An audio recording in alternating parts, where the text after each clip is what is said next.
Friends, मैं रश्मि सिंह आप सभी का आधार ICS यूट्यूब चैनल में स्वागत करती हूँ। अभी आप लोगों का करंट अफेयर सेक्शन चल रहा है, जो कि आपके जितने भी लेटेस्ट एग्जाम्स हैं, JPSC, JSSC, CGL और JSSC की जितनी भी वैकेंसी निकली है, नगर पालिका, वन पर्यवेक्षक, जितनी टाइप की वैकेंसी निकली है, इन सभी के लिए आपका इम्पॉर्टेंट है।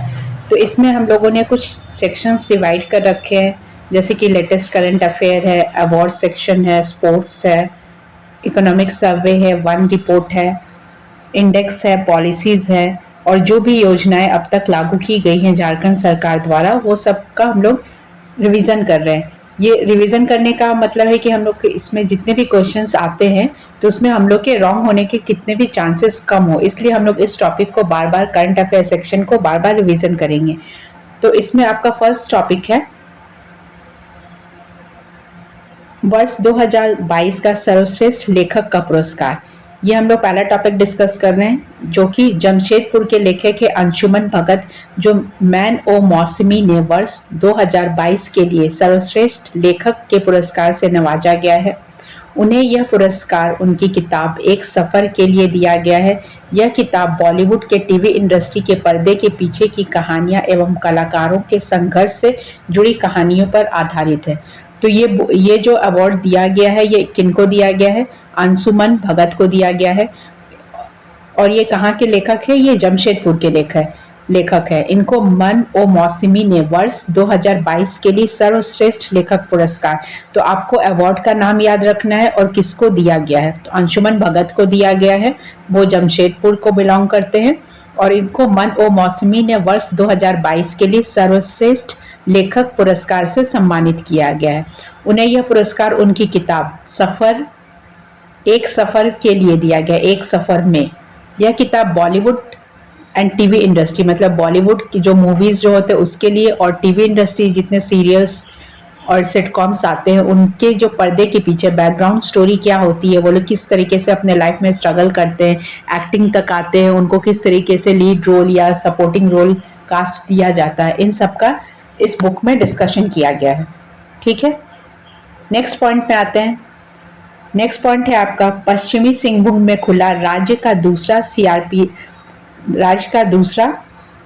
CRMP केंद्र। इसमें आपको देखना है ये कहाँ पे खुला है।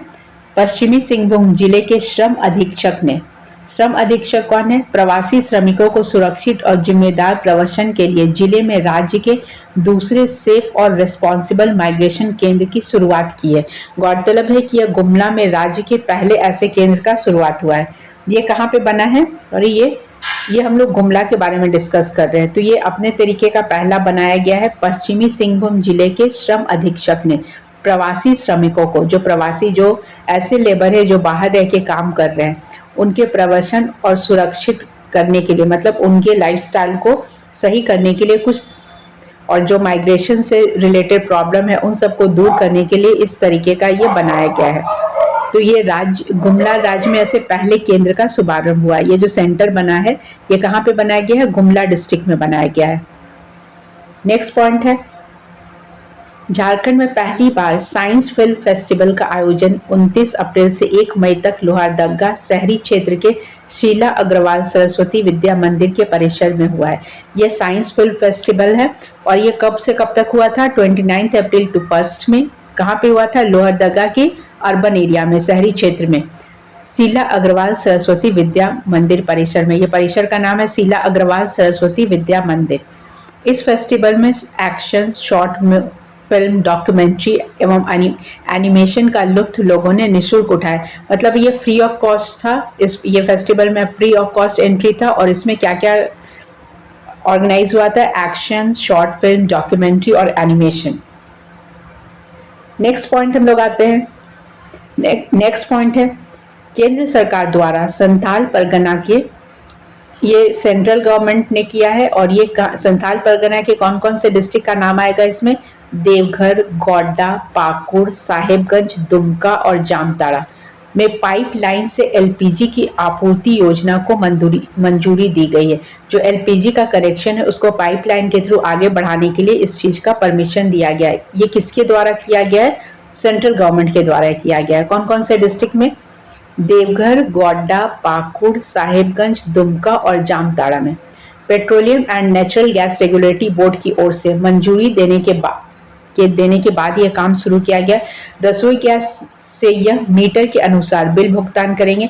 मतलब जैसे आपका इलेक्ट्रिसिटी का कनेक्शन होता है कि इलेक्ट्रॉनिक मीटर लगा दिया गया, उसी तरीके से गैस एलपीजी का कनेक्शन के लिए पाइपलाइन लगा दिया जाएगा और आप जितना यूज करेंगे उसके अकॉर्डिंग आपका बिल आएगा। केंद्र सरकार द्वारा देश के 27 जिलों में इस योजना का लाभ उपभोक्ताओं को देने की मंजूरी प्रदान की गई है।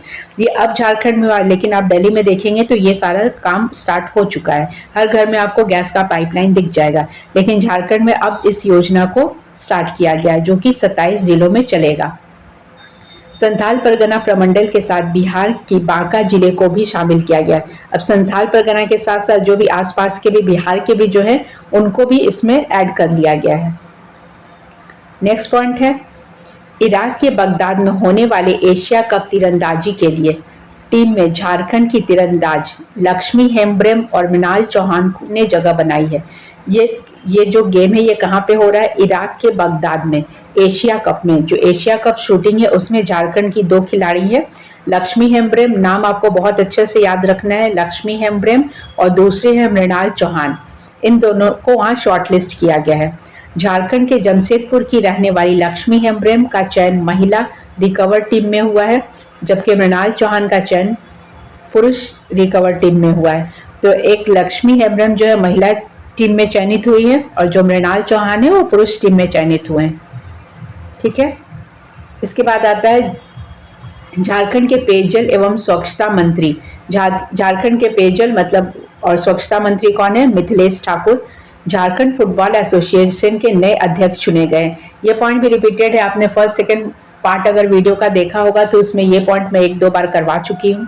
झारखंड फुटबॉल एसोसिएशन के नए अध्यक्ष चुने गए हैं। सत्र 2022 से 26 तक वो इस एसोसिएशन के अध्यक्ष बने रहेंगे। मिथिलेश ठाकुर ने झारखंड फुटबॉल एसोसिएशन के अध्यक्ष के तौर पर अध्यक्ष नजम अंसारी का स्थान लिया। इनसे पूर्व अध्यक्ष कौन थे? नजम अंसारी।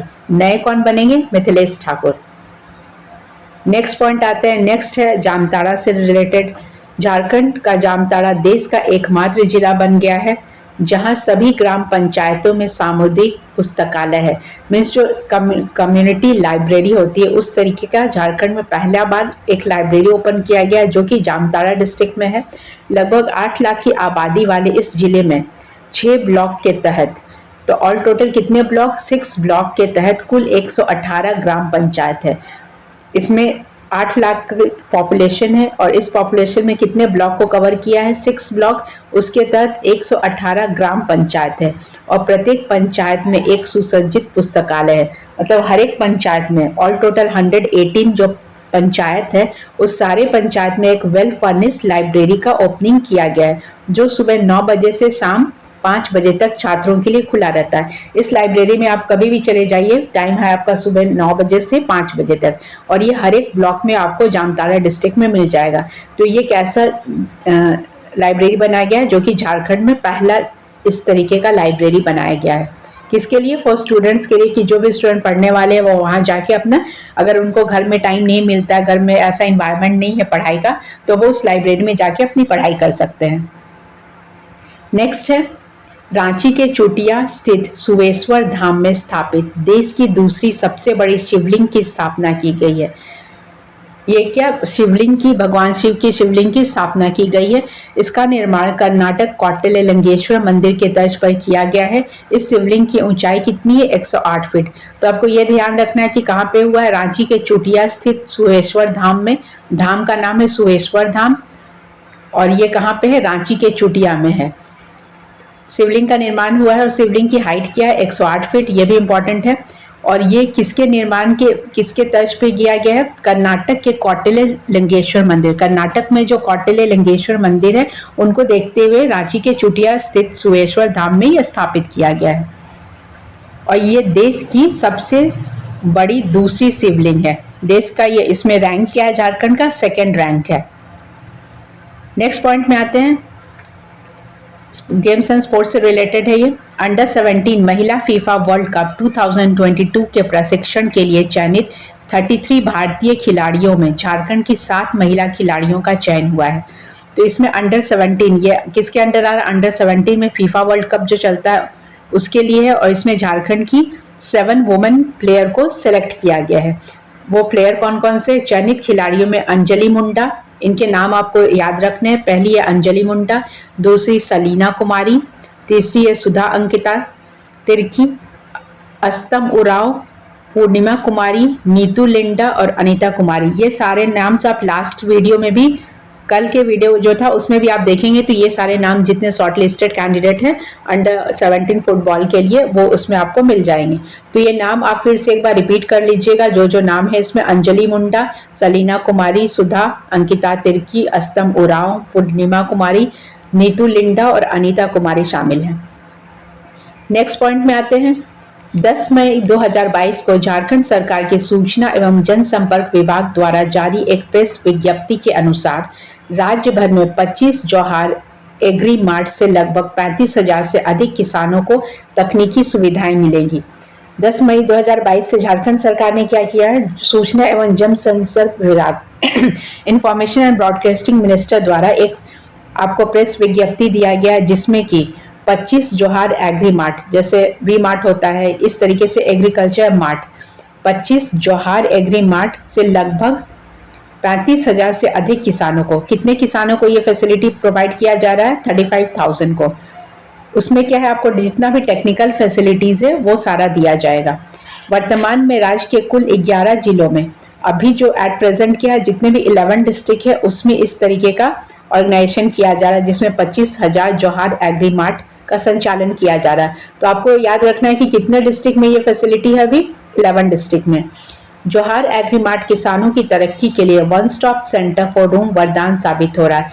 ये क्या है? एक वन स्टॉप सेंटर, मतलब एक ही जगह आपको सारा फैसिलिटी, जो भी एग्रीकल्चर रिलेटेड आपको फैसिलिटीज चाहिए या जो भी प्रॉब्लम है वो सारा एक ही अंडर वन रूफ ये सारा आपको सॉर्ट आउट किया जाएगा, जो कि के लिए वन स्टॉप सेंटर के रूप में वरदान साबित हो रहा है। Jharkhand state livelihood promotion society अंतर्गत जौहार परियोजना के लिए झारखंड में किसानों को उन्नत खेती, मतलब ये जो लाइवलीहुड प्रमोशन किया जा रहा है किसानों के लिए, मतलब किसान अपने लिविंग स्टैंडर्ड को कैसे बढ़ाएं, आगे कैसे चलाएं, उसके लिए जो प्रोग्राम स्टार्ट किया गया जौहार परियोजना के अंतर्गत। ये किसके अंतर्गत आ रहा है? जौहार परियोजना में झारखंड में किसानों को उन्नत खेती से जुड़ी सुविधाएं, जैसे इसमें क्या क्या फैसिलिटीज दिया जा रहा है? पहला फैसिलिटीज है उचित दामों पर उच्च गुणवत्ता वाले खाद, बेटर जो फर्टिलाइजर्स है वो दिया जा रहा है, पेस्टिसाइड्स दिया जा रहा है, बीज, कीटनाशक, ये सब की उपलब्धता एवं मिट्टी की जांच, आपका सॉइल टेस्ट किया जा रहा है कि आपको किस तरीके के सॉइल में कौन सा प्रोडक्शन बेटर क्रॉप्स का बढ़ा सकते हैं, वो फैसिलिटीज दिया जा रहा है। मिट्टी की जांच, मौसम की जानकारी, कृषि यंत्र आदि को एक छत के नीचे उपलब्ध कराने की पहल जौहार एग्री मार्ट द्वारा कराई जा रही। मतलब जितने भी एग्रीकल्चर कल्टीवेशन रिलेटेड जो भी आपका प्रॉब्लम है वो सारा प्रॉब्लम एक ही अंडर वन रूफ ये सारा सॉर्ट आउट किया जाएगा। तो ये इस तरीके का जौहार एग्री मार्ट द्वारा ये सारा पहल कराया जा रहा है। ठीक है, ये आपका था झारखंड का जो लेटेस्ट करंट है। नेक्स्ट हम लोग आ जाते हैं चर्चित व्यक्तित्व, जो भी फेमस पर्सनालिटीज है लास्ट ईयर के वो आपको पढ़ना है। पहली फेमस पर्सनालिटी है डॉक्टर प्रिया रानी, जो कि जमशेदपुर की है। जमशेदपुर निवासी डॉक्टर प्रिया रानी को ऑस्ट्रेलिया में स्ट्रीम एम्बेसडर चुना गया है। डॉक्टर प्रिया रानी ऑस्ट्रेलिया सरकार को विज्ञान से संबंधित नीति निर्धारण में सहायता करेंगी। ये जो डॉक्टर प्रिया रानी है इनको ऑस्ट्रेलिया में स्ट्रीम ब्रांड एम्बेसडर चुना गया। ये क्या करेंगी? ऑस्ट्रेलिया की जितने भी, ऑस्ट्रेलिया गवर्नमेंट को जितने भी साइंस रिलेटेड ये है उसमें जो पॉलिसी मेकिंग है उसमें ये हेल्प करेंगी। तो ये नाम आपको याद रखना है, डॉक्टर प्रिया रानी, इंपॉर्टेंट फैक्ट है। नेक्स्ट फेमस पर्सनालिटी है डॉक्टर प्रदीप कुमार मिश्रा। इन्हें झारखंड टेक्निकल यूनिवर्सिटी के कुलपति नियुक्त किया गया है। इनको जो टेक्निकल यूनिवर्सिटीज है झारखंड का वहाँ का उनको कुलपति बनाया गया है। नेक्स्ट आते हैं भोलानाथ सिंह, हॉकी झारखंड के अध्यक्ष भोलानाथ पिंकू उड़ीसा हॉकी के एडहॉक कमेटी के चेयरमैन बनाए गए हैं। इनका नाम है भोलानाथ पिंकू। ये उड़ीसा जो हॉकी एसोसिएशन है वहाँ की एडहॉक कमेटी, हॉकी एसोसिएशन के एडहॉक कमेटी के चेयरमैन बनाया गया है। किनको बनाया गया है? भोलानाथ सिंह को, और वैसे उनका भोलानाथ पिंकू भी कहा जाता है इनको।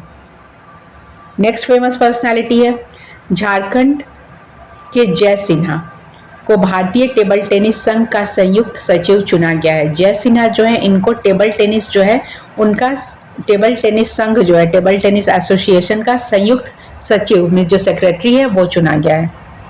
नेक्स्ट है राखी जैन, जेसीआई रांची उड़ान की संस्थापक अध्यक्ष राखी जैन जेसीआई इंडिया की राष्ट्रीय अध्यक्ष चुनी गई हैं। इनको राष्ट्रीय अध्यक्ष चुना गया है जो कि जेसीआई रांची उड़ान की संस्थापक अध्यक्ष है, मतलब फाउंडर चेयरमैन इनको बनाया गया है। किनको बनाया गया है? राखी जैन। तो जितने भी नाम है फेमस पर्सन के उनको आप बार बार रिपीट कीजिए so that you can avoid the negative marking in your exams. दूसरे हैं फेमस पर्सनालिटी संजय सिंह। संजय सिंह को झारखंड योगासन स्पोर्ट्स एसोसिएशन का अध्यक्ष बनाया गया है। तो जितने भी न्यू अपॉइंटमेंट्स है ना उनका आप एक कॉलम बना सकते हैं कि न्यू अपॉइंटमेंट्स और उनको किस किस पोर्टफोलियो में दिया गया। इस तरीके से आप बनाएंगे क्योंकि डेली ये सारा हम लोग पढ़ रहे हैं, तो डेली जो थोड़ा थोड़ा 5-5 पॉइंट भी हर एक पॉइंट में पढ़ रहे हैं हर एक सेक्शन में, उनको अगर आप एक जगह नोट डाउन कर लेते हैं तो आपको ये याद करने में प्रॉब्लम नहीं होगा। लेकिन आप चाहें इनकी 10 to 15 डेज में पूरा कवर कर लें एक ही कुछ ही टाइम पीरियड में, तो वो नहीं हो सकता। करंट अफेयर ऐसा चीज है जिसको आपको डेली पॉइंट टू पॉइंट कुछ कुछ पॉइंट्स डेली रिवीजन करने होते हैं। नेक्स्ट पॉइंट है राम नरेश सिंह, इन्हें डीवीसी का चेयरमैन बनाया गया है। डीवीसी दामोदर वैली कॉर्पोरेशन जो है उसका चेयरमैन इनको बनाया गया है। तो आप नाम याद रखिए राम नरेश सिंह।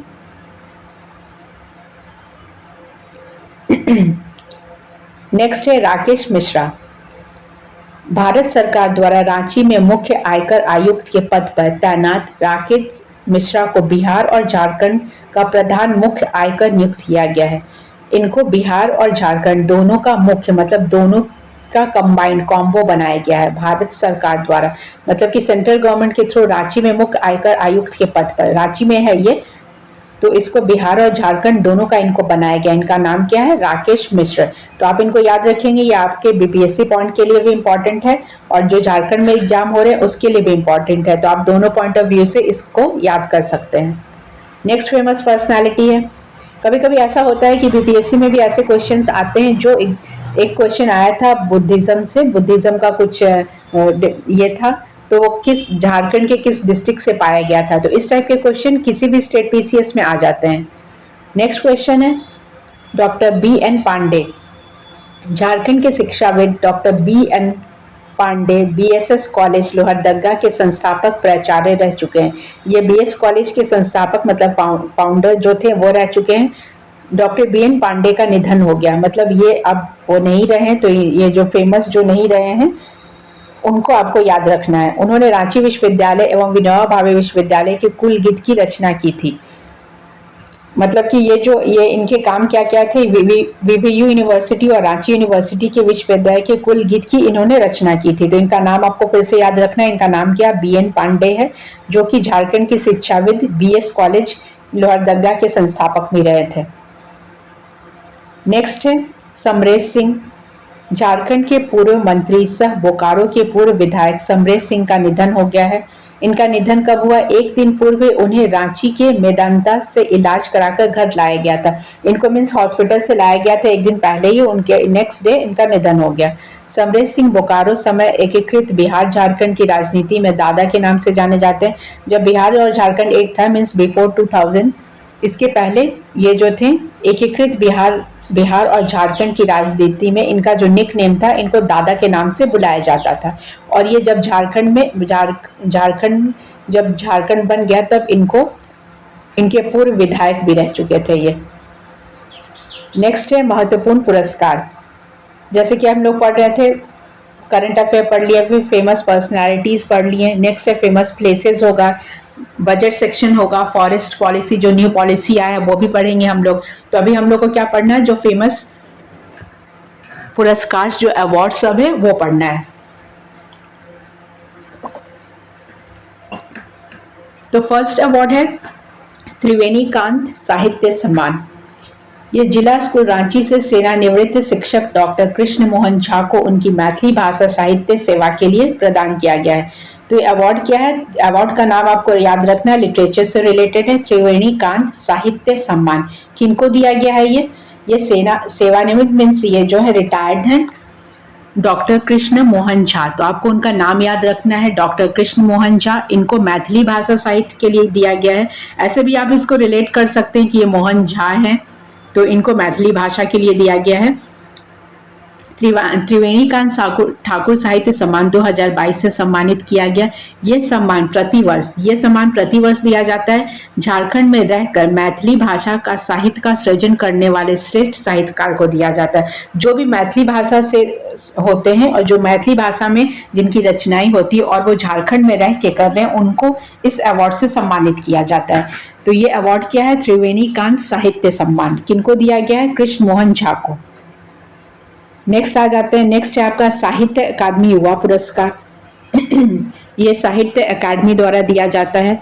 ये 2022 में देश भर में कुल 23 लोगों को दिया गया है। तो आपको इन 23 लोगों के नाम भी याद रखने, अगर आप रख सकते हैं तो ठीक है, नहीं तो जो झारखंड निवासी को दिया गया है उतना तो आपको याद रखना ही पड़ेगा।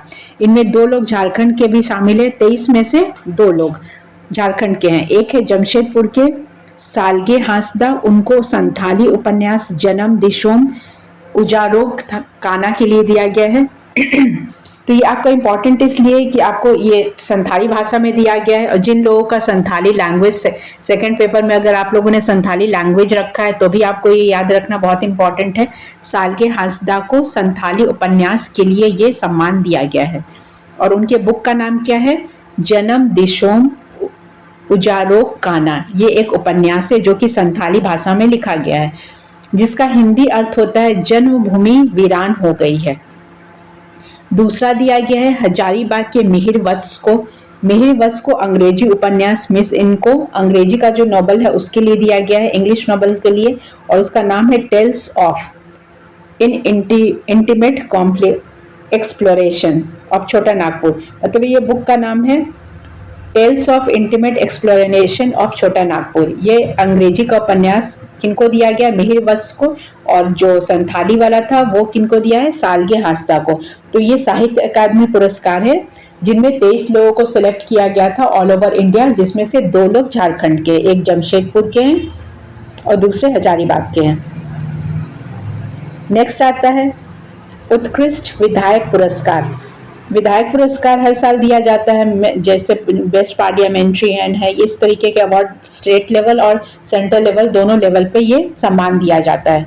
तो झारखंड विधानसभा की स्थापना समारोह 22 नवंबर 2022 को मनाया जाता है। हर साल 22 नवंबर को स्थापना दिवस मनाया जाता है। किस चीज का? झारखंड विधानसभा का। और झारखंड दिवस किस दिन मनाते हैं? 15 नवंबर। ये तो आपको याद ही रखना है क्योंकि ये बहुत इंपॉर्टेंट है। उसी दिन झारखंड को बिहार से अलग किया गया था। इस मौके पर बगोदर के 3 बार के माकपा माले के विधायक रहे। बगोदर के, कहाँ के? बगोदर डिस्ट्रिक्ट के विनोद कुमार सिंह भगवान बिरसा मुंडा उत्कृष्ट विधायक सम्मान से सम्मानित किए गए। कौन सम्मानित किए गए हैं? विनोद कुमार सिंह। इनको कौन सा सम्मान दिया गया? भगवान बिरसा मुंडा उत्कृष्ट विधायक सम्मान। राजनीति के चकाचौंध से दूर रहे विनोद कुमार सिंह की आम जनों मतलब जो लोकल पॉलिटिक्स होता उसमें जो डेली पर्सन्स लेमेंस जो होता है उन मुद्दों को मजबूती और गंभीरता से उठाते हैं। जो आम लोगों की मुद्दे होते हैं उनको वो गंभीरता से उठाते हैं, और जो अमूमन राजनेताओं की प्राथमिकता की सूची से शुमार नहीं होते, मतलब जो नेशनल लेवल जो लीडर्स हैं उन लोगों की लिस्ट में जो काम नहीं होता है उनको इन्होंने उठाया है, इसलिए उनको इस अवार्ड से सम्मानित किया गया है। किनको किया गया है? विनोद कुमार सिंह को। तो आपको उनका नाम याद रखना है। और ये कहाँ से 3 बार से कहाँ से चुने गए हैं, कहाँ के विधायक रहे हैं? माकपा माले के विधायक रहे हैं, बगोदर से। उसके बाद है राष्ट्रीय सम्मान। नेशनल पुरस्कार में किन किन को मिला है? झारखंड में कोरोना महामारी के नियंत्रण में सराहनीय कार्य के लिए स्टेट आईडीएसपी राज्य के निगरानी इकाई को राष्ट्रीय स्तर पर सम्मानित किया गया है। नई दिल्ली में स्वास्थ्य मंत्रालय के राष्ट्रीय रोग नियंत्रण संस्थान द्वारा एकीकृत रोग नियंत्रण कार्यक्रम की राष्ट्रीय स्तर पर समीक्षा बैठक आयोजित की गई थी। इसमें केंद्रीय स्वास्थ्य सचिव राजेश भूषण में आरटीपीसी टेस्ट के state surveillance officer doctor Rakesh Dayal को मेमेंटो प्रदान सम्मानित किया गया। तो इसमें इनको आपको मेन इसमें क्या याद रखना है, ये जो इनका नाम है राकेश दयाल को मेमेंटो प्रदान किया गया, ये याद रखना है। और ये क्या है, राष्ट्रीय सम्मान है। किस लिए दिया गया? कोरोना महामारी में जो बनाया गया था कि आपको कैसे रोग को कंट्रोल करना है, किस तरीके से इसको मतलब फैलने से बढ़ाना है, फैलने से रोकना है, इसके लिए इनको इस अवार्ड से सम्मानित किया गया है। नई दिल्ली में स्वास्थ्य मंत्रालय के राष्ट्रीय रोग नियंत्रण संस्थान द्वारा, इन संस्थान के द्वारा इनको यह बैठक हुआ था, इसलिए इनको यह राष्ट्रीय सम्मान से सम्मानित किया गया। तो इनका नाम क्या है? राजेश भूषण। नेक्स्ट हम लोग आते हैं सांसद रत्न अवार्ड। जमशेदपुर के भाजपा सांसद विद्युत वरुण महतो को सांसद रत्न अवार्ड से सम्मानित किया गया है। ये कहाँ के हैं? जमशेदपुर के हैं।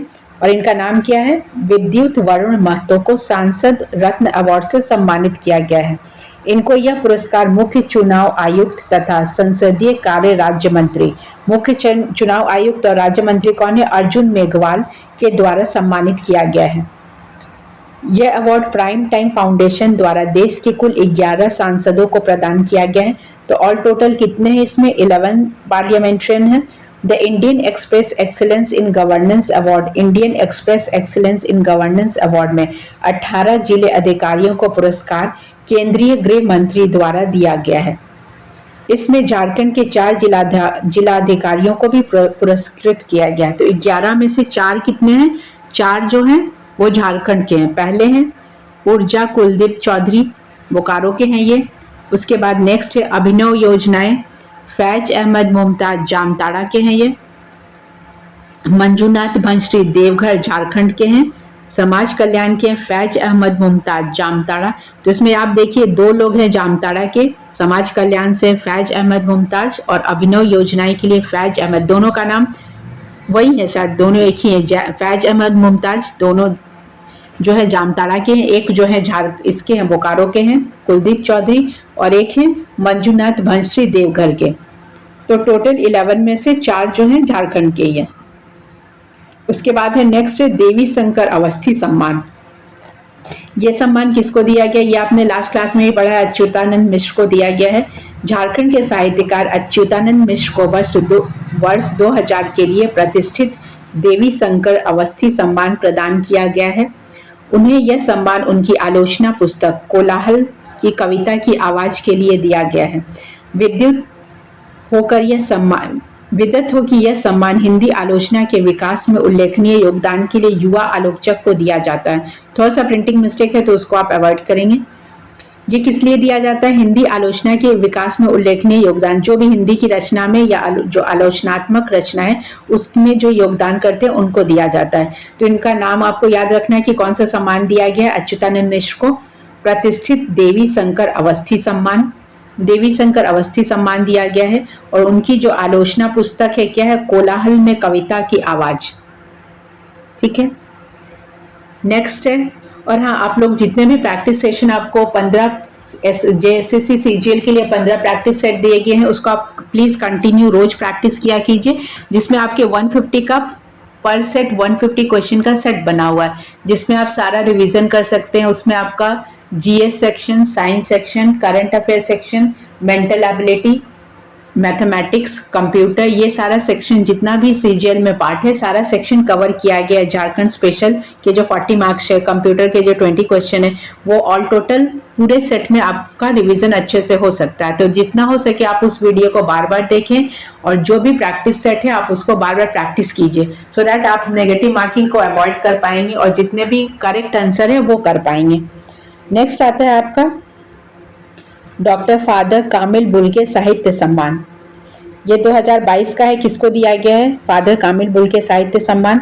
झारखंड के राज्यसभा सदस्य हिंदी उपन्यासकार डॉक्टर महुआ मांझी को यह सम्मान दिया गया है। कल भी आपने महुआ मांझी के बारे में पढ़ा था कि वो राज्यसभा के लिए नॉमिनेट की गई हैं, तो उन्हीं को यह सम्मान दिया गया है, कामिल बुल्के साहित्य सम्मान। ये हिंदी उपन्यासकार हैं महुआ मांझी। नेक्स्ट आपका आता है विश्व तंबाकू निषेध दिवस पुरस्कार। लास्ट वीडियो में भी आपने ये पढ़ा था कि विश्व तंबाकू निषेध नो टोबैको डे किस दिन मनाया जाता है। ये 31 मई को किया जाता है। झारखंड तंबाकू की खपत को नियंत्रित करने का प्रयासों के लिए यह विश्व स्वास्थ्य संगठन द्वारा इस सम्मान से सम्मानित किया गया है। मतलब झारखंड में जितने भी लोग तंबाकू यूज करते हैं उसको वो टोबैको को नो टोबैको डे में कन्वर्ट करने के लिए ये सम्मान जो है दिया जाता है। और ये किनके द्वारा दिया जाता है? वर्ल्ड हेल्थ ऑर्गेनाइजेशन WHO इसको देता है। नेक्स्ट हम लोग आते हैं मोबाइल पोर्टल में।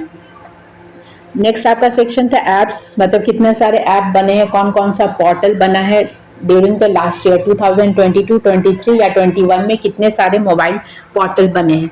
तो पहला मोबाइल पोर्टल है सुरक्षा कोविड-19। नाम से ही पता चल रहा कोविड-19 दिया है तो ये कोविड रिलेटेड ही होगा।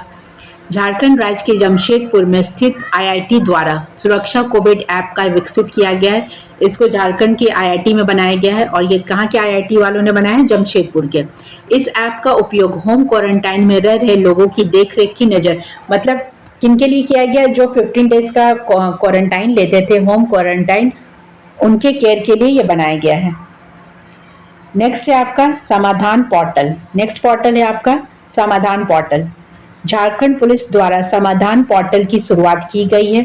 इस पोर्टल में सभी तरह के ऑनलाइन सुविधा दी जाएगी।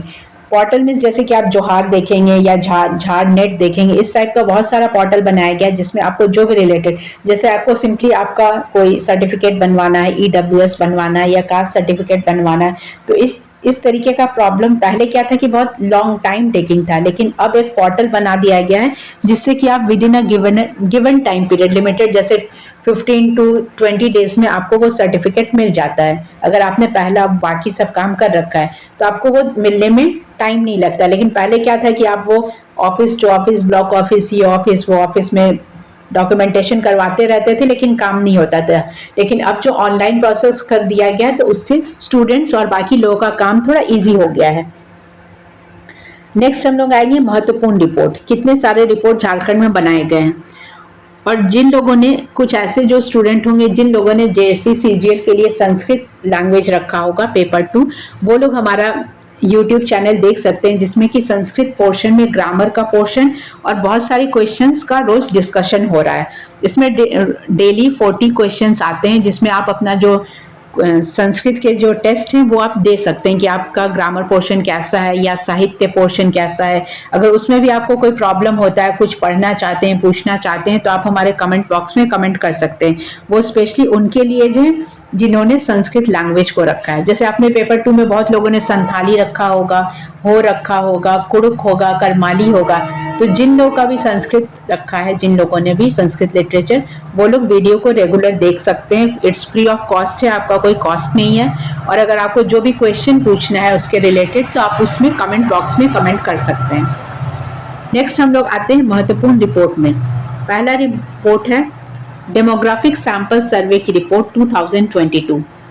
तो demographic means it's related to population of a state. हाल ही में केंद्रीय गृह मंत्रालय के अंतर्गत रजिस्ट्रार जनरल ऑफ इंडिया द्वारा डेमोग्राफिक सैंपल सर्वे की रिपोर्ट में 18 वर्ष से कम उम्र की बालिकाओं की शादी का आंकड़ा लिया गया है। इसमें जो बिलो 18 ईयर्स एज की जो लड़कियों की मैरिज करा दी जाती है उससे रिलेटेड है। इस रिपोर्ट के अनुसार झारखंड में सबसे अधिक, मतलब झारखंड इस नंबर पे टॉप पे है, जो बिलो 18 ईयर्स जो एवरेज एज है उससे पहले ही शादी इनकी करा दी जाती है। रिपोर्ट के अनुसार झारखंड में अभी भी 5.8% बालिकाओं, मतलब कि कितने, 5.8% जो छोटी लड़कियां होती हैं उनकी शादी 18 वर्ष से कम में करा दी जाती है, जो कि इलीगल है, ये क्राइम है। जब तक कि जो फिक्स एज है गवर्नमेंट की तरफ से वो एज वो पार ना कर पाए, बेसिक एजुकेशन ना हो जाए, उससे पहले बालिकाओं की शादी नहीं करानी चाहिए। जबकि पूरे देश में मात्र 1.9% बालिकाओं की शादी 18 वर्ष से पूर्व होती है, लेकिन झारखंड में क्या है, 5.8% ऐसी बालिका है जिनकी 18 वर्ष की पूर्व से ही पहले ही शादी करा दी जाती है। वहीं केरल एकमात्र राज्य है जहां 18 वर्ष से कम वाली एक भी बालिका की शादी नहीं होती। मतलब केरल जो है, ऐसे भी केरल टॉप स्टेट में आता है, तो केरल में भी, इसमें भी ये टॉप है कि इसमें एक भी लड़की ऐसी नहीं है जिसकी शादी 18 वर्ष से पहले की गई है। वही हमारा झारखंड क्या है, इसमें टॉप पोजीशन में है। झारखंड में आधे से अधिक बालिकाओं की शादी 21 वर्ष से पहले हो जाती है। यह लगभग 54.6% बेटियों की शादी 21 वर्ष से पहले हो जाती है। यहाँ पे लगभग कितने परसेंट, 54.6%, मीन्स मोर देन 50% लड़कियों की शादी 21 साल से पहले हो जाती है। इसमें झारखंड टॉप में है। ठीक है, वैसे आप सेंसस पढ़ेंगे 2011 का रिपोर्ट, तो उसमें बहुत सारा आपको ऐसा मिलेगा कि कहाँ पे सेक्स रेशियो सबसे ज़्यादा कम है, कहाँ पे एडुकेशन का क्या स्टेटस है, कहाँ कितनी गर्ल चाइल्ड को क्या क्या फैसिलिटीज़ दिया जाता है। तो ये आप सेंसस में कवर करेंगे, जो कि आप आगे के चैप्टर्स में डिस्कस करेंगे। नेक्स्ट आ जाते हैं महत्वपूर्ण योजनाएं।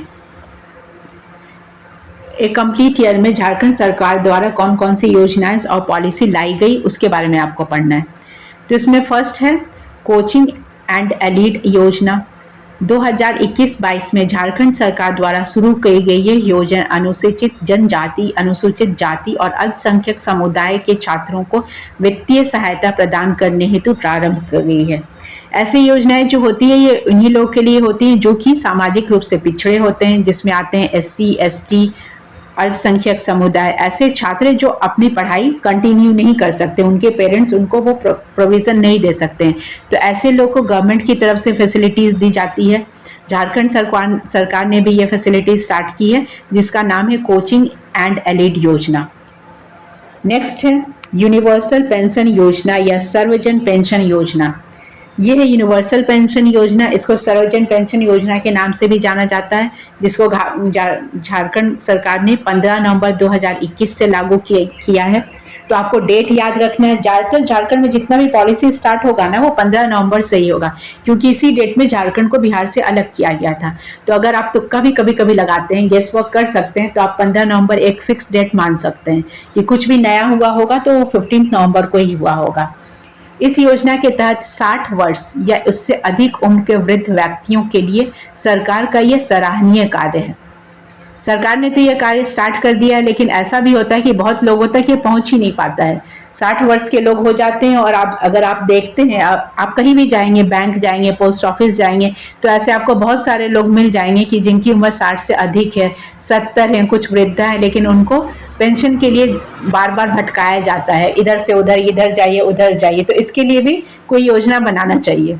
सरकार ने सामाजिक सुरक्षा योजना के तहत संचालित पेंशन योजनाओं में MPL और BPL, जो भी BPL बिलो पॉवर्टी लाइन वाले हैं, जिनके पास भी ये कार्ड है, पात्रता समाप्त कर दी है। जो भी ये कार्ड था इन लोग के पास कि आप BPL हैं या फिर आप MPL हैं, तो आपको ये योजना दी जा रही है। ये सब खत्म करके एक नया पेंशन का नाम दिया गया है, जिसका नाम है यूनिवर्सल पेंशन योजना। इस योजना के लाभ लेने के लिए सिर्फ एक सीमा है, जो आयकर दाता की श्रेणी में ना आते हो। जो भी आप ऐसे इसका लिमिटेशन रखा गया है कि जो कि अपना इनकम टैक्स पे नहीं करते हैं, इस योजना में वो आ सकते हैं। मतलब पे नहीं करते, मतलब उनके पास वो उतना उनका अर्निंग ही नहीं है, इनकम ही नहीं है कि वो इनकम टैक्स देंगे। जब आप टैक्स ही नहीं दे सकते हैं, आप उतना अर्न ही नहीं कर सकते हैं, तो आप ऑलरेडी यूनिवर्सल पेंशन योजना में आ जाते हैं। इस योजना के तहत लाभार्थियों को 5 तारीख की प्रति माह, हर महीने के 5 तारीख को प्रति माह 1000 रुपये उनके बैंक खाते में प्राप्त होगा। ये एक नया योजना बनाया गया है, जिसका नाम क्या है, यूनिवर्सल पेंशन योजना। इसके लिए कोई आपको ये जरूरी नहीं है कि आप MPL हो, BPL हो, ऐसा कुछ भी नहीं है, बस सिर्फ आप इनकम टैक्स देने लायक नहीं हो। नेक्स्ट है आपका महत्वपूर्ण नीति। लास्ट ईयर जितने भी महत्वपूर्ण नीति आए हैं वो आपको पढ़ना है। इन सब टॉपिक से आपका कम से कम 5 से 10 क्वेश्चन तो आ ही जाता है। आप जो भी एग्ज़ाम देंगे झारखंड रिलेटेड, अगर आप JSSC वाला देते हैं या फिर जितने भी इसमें नगर निगम वाला एग्ज़ाम है या फिर JPSC है, CDPO है, जितना भी exams 10th level, 12th level, graduation level है झारखंड स्टेट का, उन सब में इसमें कम से कम आप 5 क्वेश्चन तो आ ही जाएगा आपका। तो जितना हो सके आप ये सब टॉपिक को बार बार रिविज़न कीजिए। आप बुक से पढ़ते हैं तो बहुत अच्छा है, लेकिन अगर आप वीडियो देखते हैं तो आप एक बार आधार ICS चैनल के सारे करंट अफेयर के चैनल्स को देखिए, वीडियोस को देखिए, लाइक कीजिए, कमेंट कीजिए, और जिन लोगों ने अभी तक चैनल को सब्सक्राइब नहीं किया है वो इस चैनल को सब्सक्राइब कर सकते हैं। नेक्स्ट आपका आता है झारखंड एथेनॉल उत्पादन प्रोत्साहन नीति 2022। 21 अक्टूबर को झारखंड कैबिनेट द्वारा 25 प्रस्ताव को मंजूरी दी गई। ये है इथेनॉल उत्पादन, इसका इथेनॉल का प्रोडक्शन का पॉलिसी है ये। झारखंड में किसानों की आय, अच्छा ये इथेनॉल प्रोडक्शन पॉलिसी सबसे पहले किस स्टेट में आया है? वो बिहार में आया है। झारखंड में किसानों की आय बढ़ाने और हरित इंजन क्षेत्र को विकसित करने के लिए, मीन्स जो ग्रीन फ्यूल है उसके डेवलपमेंट के लिए झारखंड सरकार ने झारखंड एथेनॉल उत्पादन नीति 2022 को मंजूरी दी है। अब जाके झारखंड में ये पॉलिसी आया है, किसके लिए आया है? जो भी ग्रीन, पहले तो एथेनॉल प्रोडक्शन के लिए आया है और दूसरा जो ग्रीनरी को मंजूरी देने के लिए, जो ग्रीन फ्यूल हम लोग यूज करते हैं, ग्रीन हाइड्रोजन जो होता है उस तरीके को। इस नीति के तहत एथेनॉल उद्योग में निवेश पर 25% तक सब्सिडी दी जाएगी। मतलब जो भी आप इसमें निवेश करेंगे उसमें आपको 25% तक का सब्सिडी मिलेगा, डिस्काउंट ऑफर। यह सब्सिडी SC ST महिला दिव्यांग जनों के लिए 5% से अतिरिक्त मिलेगी। जो सब्सिडी मिल रहा है उसके अतिरिक्त इन लोगों को 5% और दिया जाएगा। किन किन को? जो कैटेगरी वाइज है, SC को, ST को, महिला को और जो फिजिकली हैंडीकैप्ड है, डिसेबल्ड है, उन लोगों को 5% अतिरिक्त मिलेगी। यह राशि छोटे उद्योगों के लिए अधिकतम, मतलब जो स्मॉल बिजनेस है उनके लिए अधिकतम आपको 10 करोड़ और अन्य के लिए जो बड़े हैं इनसे ज़्यादा हैं उनको 30 करोड़ तक होगी। तो आपको ये अमाउंट भी याद रखना है। कभी कभी आपको ये पूरा पॉइंट डिस्कस कर दिया जाएगा और पूछा जाएगा कि ये किस योजना के तहत झारखंड सरकार ने किया है। तो आप अगर आपको पता है तो आप देन एंड देयर आंसर कर सकते हैं, झारखंड एथेनॉल एंड उत्पादन पॉलिसी के नीति के तहत ये किया गया है। तो आपको अमाउंट याद रखना, जो छोटे उद्योग हैं उसके लिए 10 करोड़ और बड़ों के लिए 30 करोड़ तक होगी। झारखंड कैबिनेट के प्रधान सचिव वंदना दादेल रांची के काके स्थित कदमा नामक जगह पर CCL पर सुपर स्पेशलिटी अस्पताल बनाया गया है। तो आपको ये भी याद रखना है कि कौन सा अस्पताल बनाया गया है? सुपर स्पेशलिटी अस्पताल। नेक्स्ट है आपका ये महत्वपूर्ण स्थल में आपका पहला है नवरत्नगढ़। नवरत्नगढ़ जिला नागवंशी राजा का महल पुरातत्व विभाग द्वारा खुदाई करने के पश्चात नागवंशी राजा दुर्जन शाह का महल मिला है। तो ये जो GSI के द्वारा या SI ने खुदाई किया था उसमें ये रत्न मिला है। मतलब ये किस टाइम पीरियड का है? पुरातत्व विभाग द्वारा खुदाई करने के पश्चात जो नागवंशी राजा थे दुर्जन शाह, उनका महल मिला है। इसके अलावा रानी तालाब का दरवाजा भी मिला, जो उस समय का टाइम पीरियड का जो उनका जो मॉन्यूमेंट्स था, जो कंस्ट्रक्शन था, वो सबका अभी अवशेष मिल रहा है। ये कहाँ पे मिला? नवरत्नगढ़ में। नेक्स्ट आते हैं और मांझी। झारखंड में लुप्त प्राय गिद्धों की संख्या बढ़ाने के लिए, जो गिद्ध है वल्चर्स हैं जिसका नंबर अब कम हो रहा है, जो रेड लिस्ट में आ रहे हैं IUCN द्वारा, उनके नंबर को बढ़ाने के लिए और मांझी स्थित मूटा में गिद्ध प्रजनन केंद्र का निर्माण कराया जाएगा। मीन्स नंबर ऑफ वल्चर को बढ़ाने के लिए वहां पे वैसा फैसिलिटीज प्रोवाइड किया जाएगा। यह देश का 8वां गिद्ध प्रजनन केंद्र है। यह ऑल ओवर इंडिया में झारखंड का क्या नंबर है? 8th पोजीशन में है। तो ये बहुत इंपॉर्टेंट है क्योंकि नंबर इसका बहुत कम है। जो वल्चर्स हैं, नंबर ऑफ वल्चर्स कम हो गए इंडिया में, तो उनके प्रोडक्शन को बढ़ाने के लिए ये ऐसा किया जा रहा है। तो आपको ये चीज याद रखना है कि झारखंड में कहाँ पे है ये? और मांझी में है। और मांझी में स्थित मोटा गिद्ध प्रजनन केंद्र, जगह का नाम, मतलब जो प्रजनन केंद्र उसका नाम आपको याद रखना, मोटा नाम है उसका, जो कि और मांझी में है। Next and the last section आ जाते हैं हम लोग। इसमें आप इतने दिन से आप कंटिन्यू पढ़ रहे हैं कि important books and their authors. तो बुक्स एंड ऑथर्स आप एक बार फिर से रिवीजन कर लीजिए। पहला बुक है मिहिर अथ कथा सुनाओ। ये किसने लिखा है? डॉक्टर ममता बनर्जी। ऐसे भी ममता बनर्जी फेमस पर्सनालिटी हैं, तो आप उनका नाम याद रख सकती हैं, मिहिर अथ कथ सुनाओ। तो इनके राइटर कौन है? Doctor Mamata Banerjee. Next book है human resource development and corporation governance ethics and responsibility of business. ये बुक का नाम थोड़ा बड़ा है तो आप इसको HR development, human resource development and corporation governance ethics and responsibilities of business, आप HR एंड कॉर्पोरेशन डेवलपमेंट के नाम से इसको याद रख सकते हैं। इनके राइटर कौन है? डॉक्टर मुकुल चंद्र मेहता। नेक्स्ट बुक है महात्मा गांधी विचारधारा और वर्तमान युग में प्रासंगिकता। अब जहां भी महात्मा गांधी का नाम आता है इंपॉर्टेंट हो जाता है, तो आपको इनके बुक का नाम याद रखना है। इनके ऑथर कौन है? मुदिता मिश्रा। नेक्स्ट बुक है higher education in India prospective dimensions, ये लिखे हैं अभिषेक आनंद, इनके ऑथर हैं। बुक का नाम है higher education in India prospective dimensions. तो ये आज का था करंट अफेयर, इसको बार बार आप रिविजन कीजिए। जिन लोगों ने अभी तक सब्सक्राइब नहीं किया है, please do subscribe the channel, like and comment on the video. Stay updated for new updates. Thanks for watching.